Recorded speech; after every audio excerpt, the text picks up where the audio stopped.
Olá, irmãos, paz do Senhor. Então, mais uma vez, a gente vai se encontrar e agora levando à frente os nossos estudos do grupo de crescimento, onde a gente está estudando o Evangelho de João.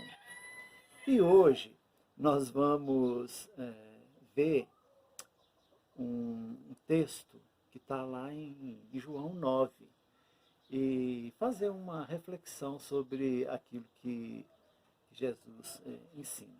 Mas eu gostaria de ler o texto para que a gente tivesse como base do nosso estudo. Então o texto diz o seguinte: a cura de um cego de nascença. Caminhando Jesus, viu um homem cego de nascença. E os seus discípulos perguntaram: Mestre, quem pecou, este ou seus pais, para que nascesse cego? Jesus respondeu: nem ele pecou, nem seus pais, mas foi para que se manifestasse nele as obras de Deus. É necessário que façamos as obras daquele que me enviou, enquanto é dia. A noite vem, quando ninguém pode trabalhar. Enquanto estou no mundo, sou a luz do mundo. Dito isso, cuspiu na terra e, tendo feito lodo com a saliva, aplicou aos olhos do cego, dizendo: vai, lava-te no tanque de Siloé, que quer dizer enviado. Ele foi, lavou-se e voltou vendo. Então os vizinhos e os que dantes o conheciam de vista, como mendigo, perguntavam: não é este que estava sentado pedindo esmolas? Uns diziam: é ele. Outros: não, mas se parece com ele. Ele mesmo, porém, dizia: sou eu. Perguntaram-lhe, pois, como te foram abertos os olhos? Respondeu ele: um homem chamado Jesus fez lodo, untou-me os olhos e disse-me: vai ao tanque de Siloé e lava-te. Então fui, lavei-me e estou vendo. Disseram-lhe, pois, onde está ele? Respondeu: não sei. Levaram, pois, aos fariseus o que dantes fora cego. E era sábado, o dia em que Jesus fez o lodo e lhe abriu os olhos. Então os fariseus, por sua vez, lhe perguntaram como chegaram a ver. Ao que ele lhes respondeu: aplicou lodo aos meus olhos, lavei-me e estou vendo. Por isso alguns dos fariseus diziam: este homem não é de Deus, porque não guarda o sábado. Diziam outros: como pode um homem pecador fazer tamanhos sinais? E houve dissensão entre eles. De novo perguntaram ao cego: que dizes tu a respeito dele, visto que te abriu os olhos? Que é profeta, respondeu ele. Não acreditaram os judeus que ele fora cego e que agora via, enquanto não lhe chamaram os pais e os interrogaram: é esse o vosso filho, de quem dizeis que nasceu cego? Como, pois, vê agora? Então os pais responderam: sabemos que esse é nosso filho e que nasceu cego, mas não sabemos como vê agora. Ou quem lhe abriu os olhos, também não sabemos. Perguntai a ele: idade tem, falará de si mesmo. Isso disseram seus pais porque estavam com medo dos judeus, pois estes já haviam assentado que se alguém confessasse ser Jesus o Cristo, fosse expulso da sinagoga. Por isso é que disseram aos pais: ele tem idade, interrogai-o. Então chamaram pela segunda vez o homem que fora cego e lhes disseram: dá glória a Deus. Nós sabemos que esse homem é pecador. Ele retrucou: se é pecador, não sei. Uma coisa eu sei: eu era cego e agora vejo. Perguntaram-lhe, pois: que te fez ele? Como te abriu os olhos? E ele respondeu: já vou-lo disse, e não atendestes. Por que quereis ouvir outra vez? Porventura quereis vós também tornar-vos seus discípulos? Então injuriaram e lhe disseram: discípulo dele és tu, mas nós somos discípulos de Moisés. Sabemos que Deus falou a Moisés, mas este nem sabemos de onde é. Respondeu-lhes o homem: nisso é de estranhar, que vós não sabeis de onde ele é, e contudo me abriu os olhos. Sabemos que Deus não atende a pecadores, mas pelo contrário, se alguém teme a Deus e pratica a sua vontade, a esse atende. Desde que há mundo, jamais se ouviu que alguém tenha aberto os olhos a um cego de nascença. Se este homem não fosse de Deus, nada poderia ter feito.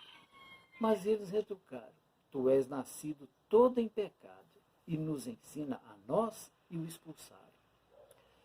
Jesus revela-se ao cego. Ouvindo Jesus que o tinham expulsado, encontrando, lhe perguntaram: crês tu no Filho do Homem? Ele respondeu e disse: quem é, Senhor, para que eu creia, para que nele creia? E Jesus lhe disse: já o tens visto, e é o que fala contigo. Então afirmou ele: creio, Senhor, e o adorou. Prosseguiu Jesus: eu vim a este mundo para juízo, a fim de que os que não veem, vejam, e os que veem se tornem cegos. Alguns dentre os fariseus que estavam perto dele perguntaram: acaso também nós somos cegos? Respondeu-lhe Jesus: se fosseis cegos, não terias pecado algum. Mas porque agora dizeis: nós vemos, subsiste o vosso pecado. Pois é, irmãos, que texto interessante, né? Jesus aborda um cego de nascença, faz uma lamazinha com cuspe e poeira, passa nos olhos dele, e esse homem volta a enxergar. E a partir disso surge então um problema muito sério de Jesus com os fariseus, porque eles queriam saber quem era aquele que estava fazendo essas coisas em nome de Deus, e principalmente porque era um sábado, e para os judeus o sábado não deveria fazer absolutamente nada, né? E interessante que o texto começa com os fariseus fazendo uma alusão entre uma relação entre o pecado e a doença. Porque eles falam bem, e os seus discípulos perguntaram: mestre, quem pecou? Este ou seus pais? Porque nasceste cego. Na verdade, nem foram os fariseus, foram os discípulos de Jesus que fizeram esse questionamento. Ora, ele está cego, então, ele nasceu cego. Então, quem pecou? Foi os pais dele ou foi ele? E muitas vezes, até hoje, a gente vê alguns ensinamentos, algumas pessoas fazendo essa alusão entre pecado e doença. Não necessariamente que isso tenha que acontecer. Naquele momento em que Jesus encontrou aquele cego, Jesus disse que nenhum dos dois havia um pecado, que aquela doença tinha uma outra motivação. Nem ele pecou, nem seus pais, mas foi para que se manifestasse nele as obras de Deus. Ele nasceu cego exatamente para que pudesse Jesus abrir os seus olhos e ele pudesse enxergar e se manifestar ali a glória de Deus, né? E até hoje, essa visão de pecado relacionado com a doença, as pessoas exploram muito isso, o que, na verdade, nem sempre está relacionado. Ora, nós sabemos que muitos de nós ficamos doentes, muitos de nós sofremos enfermidades, e isso não tem uma relação direta com os nossos pecados. Não é uma vingança de Deus a doença. Deus não está se vingando de cada um de nós por causa dos nossos pecados. As doenças existem para a manifestação da glória de Deus, para que a gente seja curado, que a gente possa dar testemunho de que Deus nos curou, não em função do nosso pecado. E isso era o que estava acontecendo naquele momento. E é interessante que no versículo 5, Jesus afirma que ele é a luz do mundo, né? E o que é que significava isso? Vou contar para vocês uma história interessante. A história que eu quero contar é de que as coisas não têm cores. Às vezes a gente diz que a nossa camisa é amarela, a gente diz que a gente viu um carro azul, ou a gente pode dizer que a grama é verde. Na verdade, a camisa não é amarela, o carro não é azul e nem a grama é verde. Porque a única coisa que tem cor é o sol, é a luz do sol é que tem cor. As outras coisas refletem as cores que a luz do sol emite. Então, a camisa amarela, ela tem alguns pigmentos amarelos que quando a luz do sol bate nela, ela reflete a cor amarela. Da mesma forma, o carro azul, quando a luz do sol bate nele, ele reflete, por causa dos pigmentos que tem ali na tinta, reflete a cor azul. E da mesma forma a grama. Ela é verde porque ela tem os pigmentos que, quando a luz do sol bate, reflete a cor verde. Vocês já notaram que à noite, uma noite bem escura, quando não tem nenhuma luz, não tem nenhuma claridade, que cor que as coisas têm? Todas elas são pretas. Elas não estão refletindo. A gente não vê a grama verde à noite, né? Uma noite bem escura, porque não tem luz. Então, o que a gente conclui é que quem dá cor às coisas, ao mundo, é a luz do sol, que clareia, e dali todas as coisas que existem vão refletir as cores que tem na luz do sol. E Jesus, ele fala no versículo 5 que ele é a luz do mundo. Como Jesus é a luz do mundo? Ele está querendo nos dizer que sem ele, o nosso mundo espiritual, ele não tem cor, ele não tem sentido, ele não é percebido. Que quem dá luz, quem clareia o mundo espiritual, quem nos faz perceber o mundo espiritual é Jesus, porque ele é a luz do mundo. Lembra que ele falou, eu sou o caminho, a verdade e a vida. Ninguém vem ao Pai senão por mim. Só através de Jesus é que a gente enxerga, a gente percebe o mundo espiritual que está à nossa volta. Por isso a gente pode afirmar, como ele mesmo afirmou, que ele é o Cordeiro de Deus, que tira o pecado do mundo. Então, quando Jesus faz a cura desse cego de nascença e devolve para ele a capacidade de enxergar as cores das coisas que o rodeiam, esse homem fica maravilhado e ele entende que aquilo ali foi uma grande transformação na vida dele. Imagina alguém cego que passa a ver. Ele então percebe uma enorme transformação na vida. A vida dele muda, toma outro sentido quando ele começa a enxergar as coisas que o rodeiam, todas as cores que o rodeiam. E da mesma forma, Jesus, quando afirma ser a luz do mundo, ele faz isso com cada um de nós também. Ele faz com que a gente enxergue as cores espirituais do mundo. A gente consiga enxergar o mundo muito além daquilo que os nossos olhos podem ver.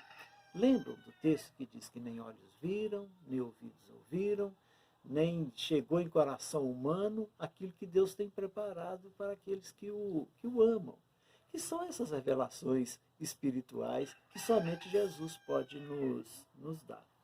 E Jesus segue sofrendo agora muitas ameaças por ter feito isso, por ter devolvido a capacidade daquele homem de enxergar as cores.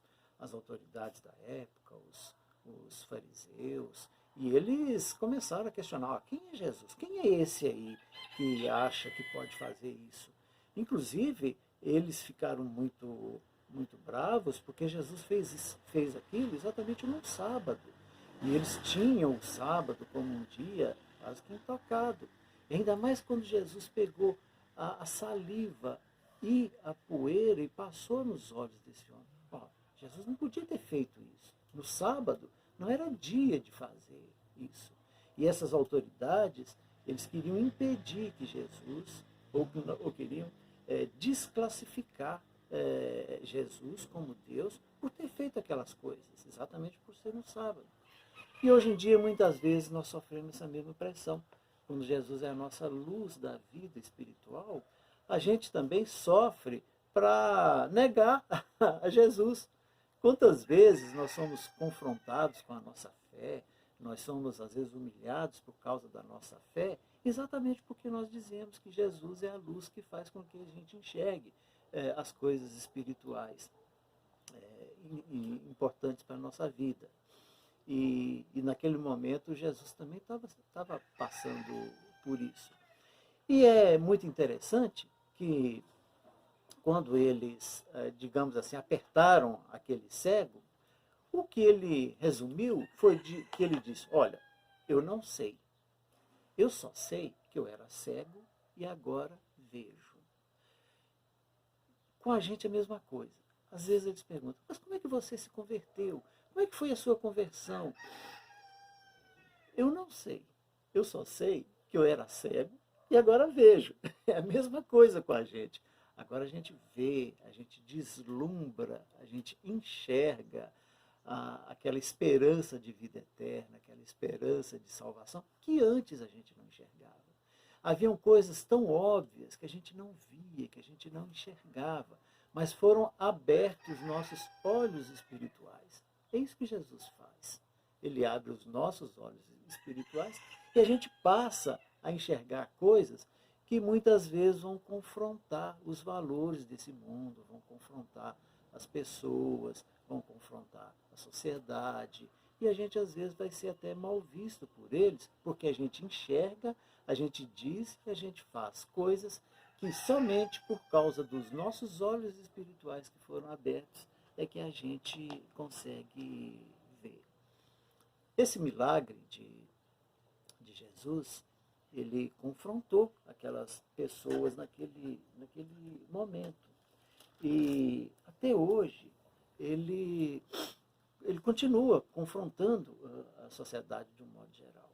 E é muito importante que aquele cego, mesmo ele não percebendo todas essas coisas, Jesus foi até a ele e se revelou a ele. Né? Aquele homem foi expulso da sinagoga, porque ele agora dizia que via que Jesus que havia feito isso. E ouvindo Jesus que o tinha expulsado, encontrando, lhe perguntaram: crê tu no Filho do Homem? Ele respondeu e disse: quem é, Senhor, para que eu nele creia? Jesus lhe disse: já tenho visto, é o que fala contigo. Então ele afirmou: creio, Senhor Jesus, Senhor, e o adorou. E Jesus disse: eu vim a este mundo para juízo, a fim de que os que não veem vejam, e os que veem se tornem cegos. Irmãos, Jesus veio a esse mundo para que nós, que não enxergávamos o mundo espiritual, passássemos a enxergar. Para aqueles que não viam, passassem a ver. E é essa experiência que esse texto nos ensina, que Jesus ele nos concede uma visão espiritual da vontade de Deus, daquele propósito que Deus tem na vida. E o desafio que foi feito aqui é de que, então ele afirmou: creio, Senhor, e o adorou. Esta é a afirmativa que a gente precisa fazer para o Senhor Jesus todos os dias. Creio, Senhor, e eu te adoro, porque o Senhor abriu os nossos olhos espirituais. Irmãos, que com essa reflexão vocês possam ter uma semana abençoada, que vocês exercitem bem aquela possibilidade de enxergar com os olhos espirituais que o Senhor Jesus abriu em vocês. Eu gostaria só de orar para a gente poder terminar. Senhor nosso Deus e Pai, o Senhor mesmo é quem disse que o Senhor é a luz do mundo e a sua palavra tem sido a lâmpada para os nossos pés, tem nos guiado e o Senhor tem cada dia se colocado à nossa direita e tem andado e tem nos conduzido. E nós agradecemos por isso. Te agradecemos porque agora podemos ver coisas que antes nós não conseguimos ver. Podemos ter a alegria de estar juntos como igreja, como comunidade, como pessoas que partilham do mesmo pensamento e da mesma fé. E todos passaram por essa mesma experiência de ter os olhos espirituais abertos. Nós te agradecemos, Senhor, pelo sacrifício do Senhor na cruz, porque foi através dele que o Senhor nos deu a condição e a reconciliação para a vida eterna. Muito obrigado. No nome de Jesus, amém.